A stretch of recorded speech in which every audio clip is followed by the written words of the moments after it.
그리고 요즘은 20대 분들이 왜 인터넷에 외모 정병이란 얘기 많잖아요. 약간 정병 수준인가? 약간 저걸 굳이 교정한가? 충분히 예쁜데 이런 생각 드는 분들 많아요. 그래서 그런 분들은 제가 굳이 권하지 않아요. 얻는 것보다 잃는 게 많을 거면 안 해도 된다 얘기해서 보내드리는 분들도 꽤 있어요. 굳이 이게 성형이 필요 없는데 뭐 이제 뭐 자기 얼굴에 이제 뭐 불만을 갖거나 여기 바꿔야 되고 저기 바꿔야 되고 이런 분들이 좀 많은 거예요 요즘에. 꽤 있어요. 그럼 이렇게 돌려보내는 경우 몇 가지로 이렇게 추려줄 수 있나요? 제일 많은 거는 약간 굳이 교정을 요하지 않는 비대칭. 누구나 비대칭이거든요. 뭐 연예인들도 다 비대칭이에요. 제가 제 세대에 제일 예쁘다고 생각했던 김태희 씨도 사실 비대칭이 있고 완벽해 보이지만 완벽하지만은 않거든요. 이렇게 보면은 사실 비대칭이 조금 심해도 되게 매력 있는 분들이 있어요. 예를 들면 연예인 중에 뭐 주지훈, 강동원 이런 분들도 눈이 완전 짝눈이고 한소희 씨도 눈 완전 비대칭이고 턱도 약간 돌아가 있고 이러시거든요. 근데 그런 분 되게 매력 있잖아요. 사실 저는 약간의 비대칭이 더 사람을 매력적으로 보이게 한다고 생각을 해서 비대칭이 있어도 좀 예쁜 비대칭은 굳이 교정하지 마시라고 말씀 많이 드리고 예쁜 비대칭이라는 게 있나요? 그건 그냥 봤을 때 예쁜 거 사람으로서 봤을 때 예쁜 거 예쁜데? 이런 거는 그냥 인간적으로 예쁘시니까 가시라고 그렇게 얘기를 많이 하고요. 그 비대칭에서 오는 약간 그 정제되지 않은 그니까요. 연예인 주지훈 씨 얼굴에 한쪽은 쌍꺼풀 있고 한쪽은 아예 없거든요. 근데 그것 때문에 그 주지훈 씨가 약간의 그 퇴폐적인 매력이 있잖아요. 그게 딱 거기서 온다고 생각을 하는데 약간 그런 것들? 그 주지훈 씨가 완벽한 대칭이었으면 오히려 그 매력 없었을걸요.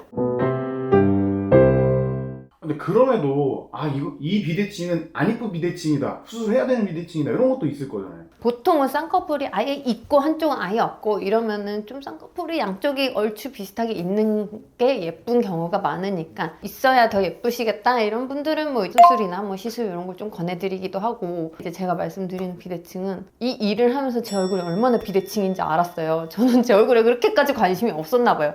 근데 막 와가지고 막 여기랑 여기랑이 비대칭인데 이거 좀 맞춰주세요 이런 분들 가끔 있거든요. 막 열심히 상담을 들어드리고 딱 이제 끝나고 가가지고 제 얼굴을 봤는데 제가 더 비대칭인 거예요.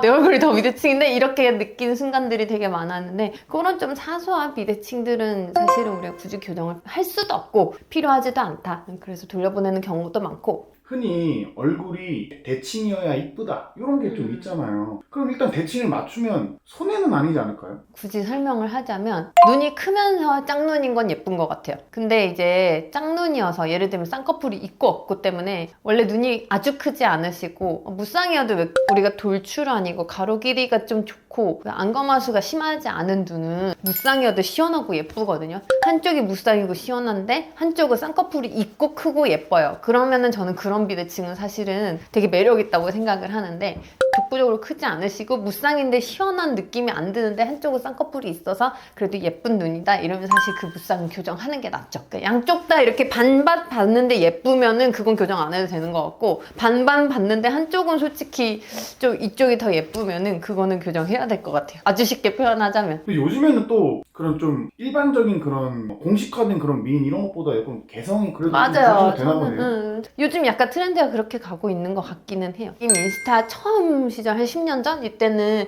막 D팀, D미팀에서 눈꼬리 내리려고 오시는 분들 많았는데 요즘은 뭐 일부러 눈꼬리 올리기도 하고 그냥 각자의 추구미 따라서 그런 것도 있고 무쌍 선호하시는 분들도 많고 요즘 약간 다각화되긴 하더라고요.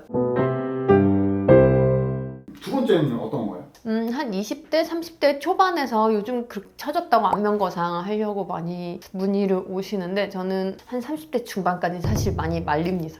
우리가 처졌다는 거랑 탄력이 떨어졌다는 거랑 좀 다르다고 저는 생각하거든요. 처졌다는 건 진짜 늘어진 거, 우리 얼굴 윤곽 대비 이렇게 늘어짐이 있는 거고 근데 사실 20대, 30대 초반에는 그렇게 늘어짐이 있는 분들은 많진 않고 그냥 탄력이 좀 떨어지거나 조금 피하 지방이 약간 쪼그라들면서 조금 컨투어가 약간 중심이 내려간 경우가 많은데 그런 경우에는 사실 저는 안면거상은 별로 추천 안 해드리고요. 어쨌든 뭐 흉터가 아주 좋다 그래도 흉터가 남긴 남는 거고 안쪽도 다 한번 손상이 가는 건데 그거보다는 요즘 시술 좋은 거 많으니까 차라리 시술을 좀 권유해드리고 뭐 아니어도 더 있다 오시라 이렇게 많이 말씀드리고요. 막 수술정으로 리프팅을 하고 싶어 한다 이러면 저는 그거는 100분 오시면 한 97분은 정도는 돌려보내는 것 같아요. 아니 젊은 나이에 그렇게 고성을 상담하시는 분들이 많나 보네요. 많아요. 생각보다 많아요. 팔자 조금 생겼다고 저는 이건 팔자가 아니다 이렇게 말씀드리는 분들도 많은데 또 왜 윤곽하고 나면 딱 그 특징적인 살처짐이 있거든요. 그때 30대 초반에는 앞광대가 제일 좀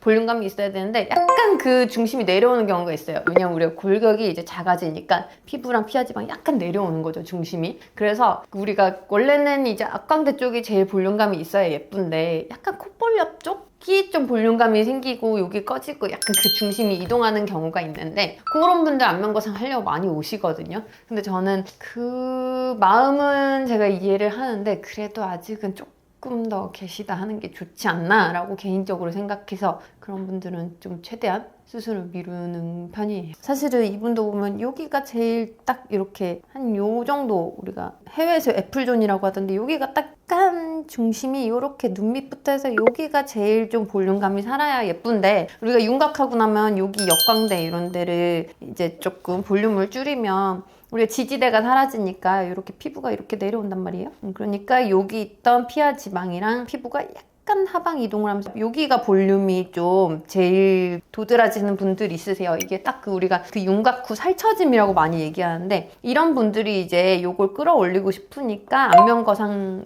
이제 상담을 되게 많이 오시거든요. 너무 심한 경우에는 뭐 수술이나 시술을 권해드리기도 하는데 보통 20대, 30대는 이제 탄력이 좋으니까 사실 나는 알지만 남들은 모르는 경우인 경우가 많거든요. 그래서 그런 분들은 사실은 저는 좀 더 계시라 한 10년 있다 합시다 이렇게 얘기 많이 해드려요. 거상하러 오시는 이 20대, 30대 분들한테 이거 말고 딴 거 해야 된다 이렇게 말씀을 하세요. 어쨌든 우리가 사실 성형외과 문턱이 넓은데 여기까지 오실 땐 고민 되게 많이 하다가 오신 거잖아요. 그러니까 이제 이게 얼마나 고민이면 여기까지 오셨겠나 그렇잖아요. 그래서 그냥 약간 저는 어차피 또 딴 데 가서 엄한 거 하실 것 같기도 하고 그래서 약간 그거보다 위에 볼륨을 조금 주고 이런 데는 살짝 차라리 울세라 이런 걸로 살짝 볼륨을 약간 다운시키는 어쨌든 우리가 여기 볼륨이 여기 내려오면서 우리가 그 살처짐이라고 고민이 시작되는 거라서 볼륨을 여기로 이동을 시키면 되는 거거든요. 그러니까 이쪽은 볼륨을 좀 주고 여기는 볼륨을 좀 주기는 시술을 좀 권유해드리기도 해요. 살짝 터진 거 아닌데 거상할 필요 없다. 처진 거랑 탄력이 떨어진 건 다르고 요거는 이제 사실 윤곽 후 살처짐 약간 처진 거라고 볼 수 있겠지만 우리가 탄력이 좋을 땐 굳이 이렇게 흉터를 내면서까지 큰 수술을 하실 필요는 없다고 생각해요. 사실 이 여자 모델분도 비대칭인데 이 배정도 비대칭 아무도 모르잖아요. 저는 성형외과 의사니까 아는 건데 되게 예쁘잖아요. 그리고 이분 보세요. 반 이쪽 반 봐도 예쁘고 이쪽 반 봐도 예뻐요. 근데 여기 자세히 보면은 여기 앞에 라인 비대칭이고 눈 뜨는 힘도 묘하게 이쪽에 떨어져 있거든요. 그리고 눈썹도 여기가 약간 올라가 있어요. 근데 이런 걸 교정하고 싶으신 분들이 있어요. 진짜요? 저도 사실 인간적으로는 잘 이해가 안 가요. 충분히 예쁜데 이게 그렇게 신경 쓰이시나? 나 같으면 내 예쁜 거 꾸미기 자랑하고 다니기도 바쁠 것 같은데 생각이 많이 들 때가 있는데 약간 요거를 좀 교정하고 싶으신 분들이 있는데 이런 건 저는 절대 안 해드려요. 왜냐면 이쪽도 예쁘잖아요. 요거 고치려다가 오히려 최대한 잘 하려고 항상 모두가 노력을 하지만 수술이 항상 잘 되는 것도 아니고 뭔가 예기치 않은 일이 일어날 수도 있고 어쨌든 잘 된다 해도 우리가 내 몸에 흉터 하나 남기는 거거든요.